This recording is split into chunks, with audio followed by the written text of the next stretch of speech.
Assalamualaikum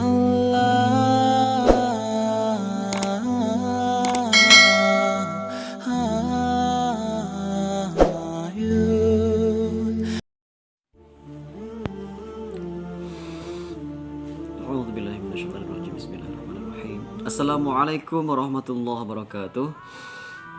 Welcome back to my channel ya. Alhamdulillah kita ketemu kembali dalam sesi yang berbeda hari ini ya. Hari ini memang luar biasa. Semoga hari ini lebih baik dari hari yang lain, hari yang sebelumnya ya, karena hari ini temanya adalah tema tentang mahasiswa baru ya.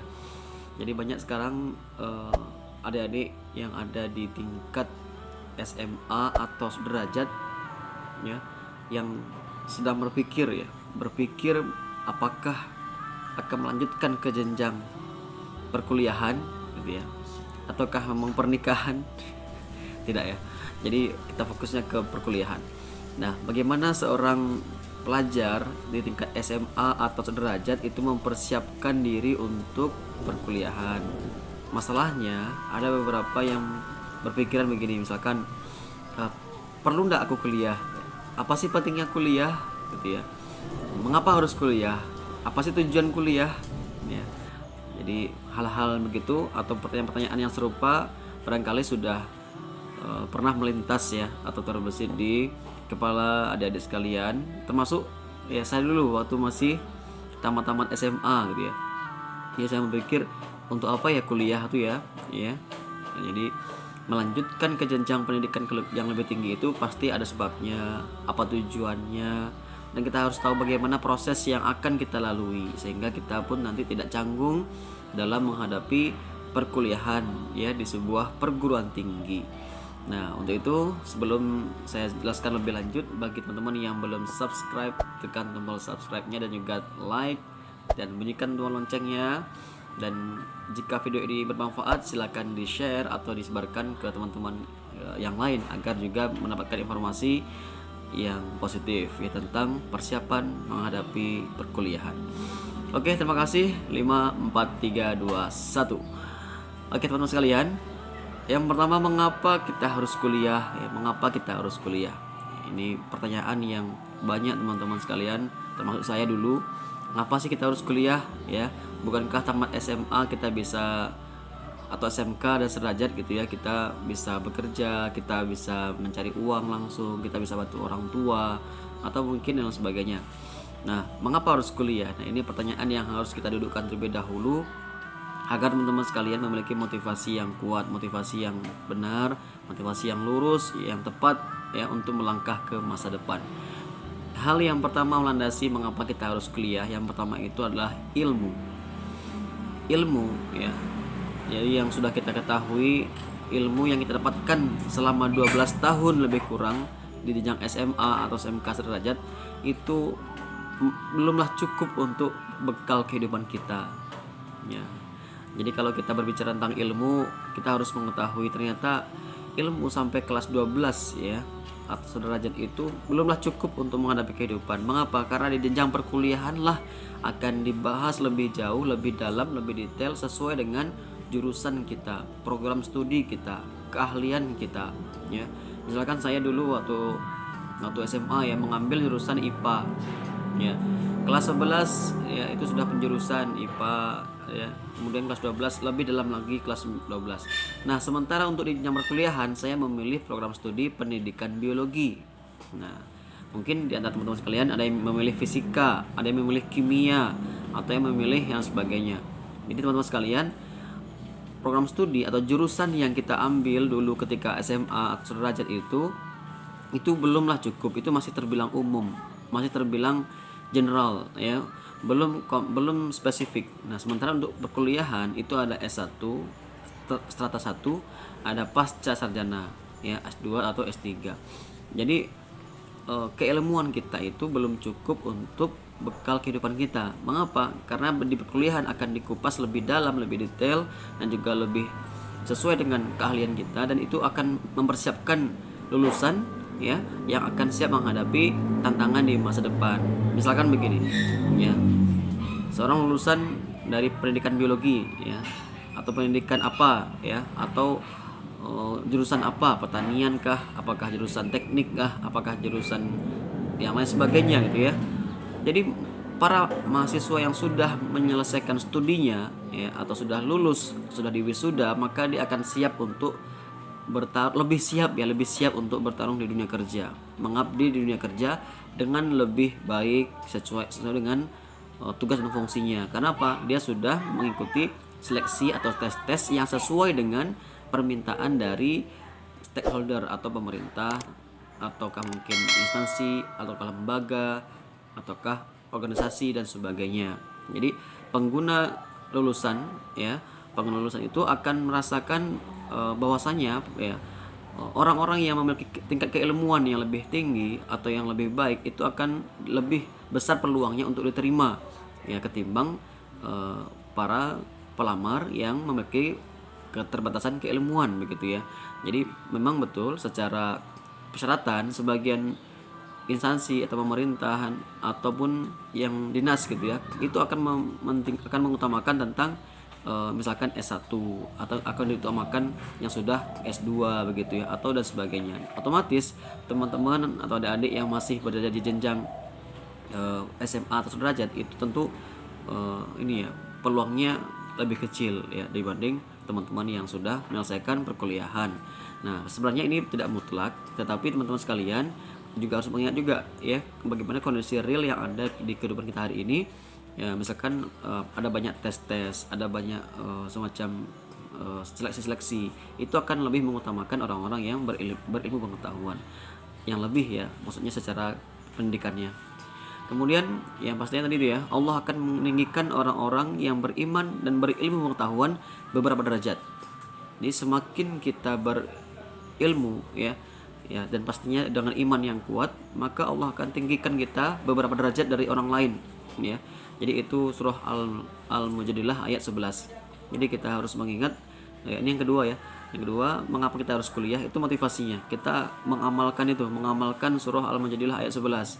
Kita mengamalkan iman kita harus lebih kuat lagi, ilmu kita juga harus kita perdalam lagi agar kita juga bisa siap untuk menyongsong masa depan ya. Yang pastinya beramal ibadah pasti ya, karena itu sudah menjadi pengamalan dalam kehidupan kita sehari-hari yang bersifat positif.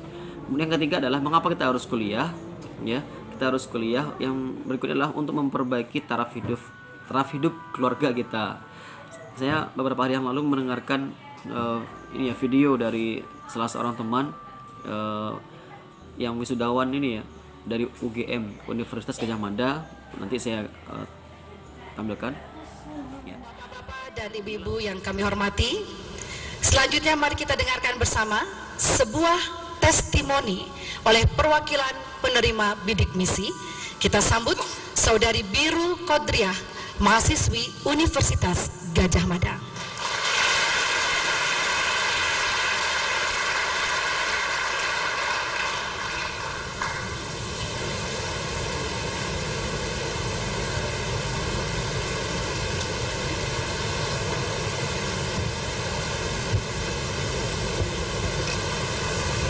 Assalamualaikum warahmatullahi wabarakatuh. Yang terhormat Bapak Presiden Republik Indonesia beserta Ibu Negara Ibu Hajah Ani Yudhoyono, Bapak Menteri Pendidikan dan Kebudayaan, para Menteri dan Wakil Menteri beserta jajarannya, Bapak Rektor, pimpinan Universitas Tinggi, dan semua teman-temanku seperjuangan mahasiswa bidik misi Indonesia yang saya banggakan. Sebuah kehormatan bagi saya untuk bisa berdiri di sini mewakili teman-teman semua. Saya Biru Kodriah, mahasiswa Fakultas Kedokteran Universitas Gadjah Mada, yang saat ini masih di situ di Universitas Gadjah Mada untuk menyelesaikan program profesi. Selanjutnya di sini saya seorang yang berasal dari keluarga buruh, tidak pernah menyangka bisa dapat berdiri di sini. Ayah saya dan ibu saya adalah seorang buruh tani, bukan lagi petani, tetapi buruh tani yang mungkin setiap kali menanam hanya mendapatkan upah 5.000 sampai 10.000. Tetapi sebuah kekuatan Saat ini ayah saya sudah berusia 68 tahun, ibu saya 50 tahun, dan saya menjadi anak pertama di keluarga tersebut. Sehingga suatu hari saya pernah bercerita kepada ayah saya, "Bapak, Ibu, saya pengen kuliah seperti teman saya yang lain." Dan tidak ada jawaban dari bapak ibu saya seperti yang diceritakan oleh Bapak Muhammad Nuh tadi. Satu jawaban, hanya tetesan air mata. Kemudian paginya saya melihat ayah saya naik sepeda ke Klaten, kemana-mana, untuk mencarikan saya beasiswa agar saya bisa kuliah. Saya tidak bisa berucap apa-apa saat itu, karena saya pun tidak tahu apa yang harus saya lakukan. Yang saya tahu saat itu, saya hanya berusaha menjadi siswa terbaik di sekolah saya saat itu. Dan alhamdulillah, sebuah program yang tidak pernah saya mimpikan sebelumnya, alhamdulillah Allah mengabulkan doa-doa saya untuk menjadi seseorang yang berstatus sebagai mahasiswa. Bagi